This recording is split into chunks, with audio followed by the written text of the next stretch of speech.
සුබ දවසක් ඔයාලා හැමෝටම.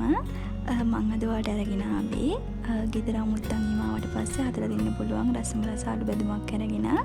අපි බලමු ඒක කොහොමද හදාගන්න කියලා.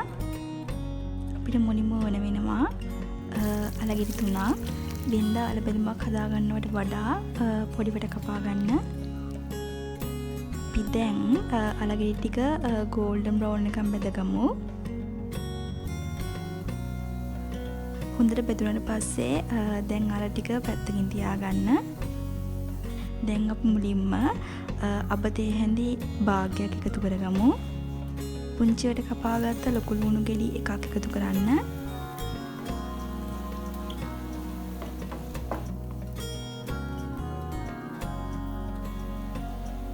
අපි ඒකටම කරපිංච කීපයක් පොඩිවට කපලා එකතු කරගමු. මිරිස් කඩලකුත් පොඩිවට කපලා එකතු කරගන්න.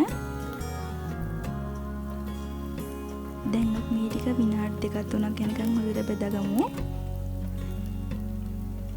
ඒකටම පොඩිවට කපාගත්තු තක්කාලි ගෙඩියක් එකතු කරන්න.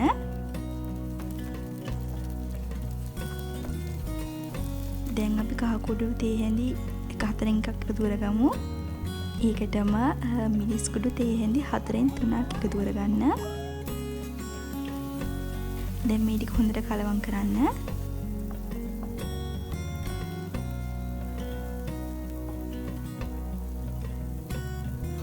රස අනුව ලුණු එකතු කරගන්න.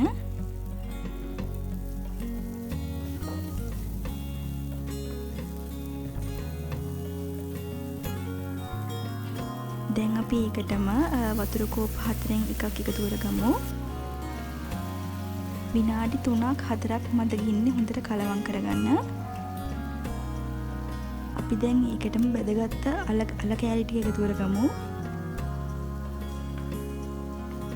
එකතු කරගෙන හොඳට කලවම් කරගන්න. දැන් සාමාන්‍ය ගින්දරේ විනාඩි 2-3ක් තියාගෙන ලිපෙන් බාගන්න.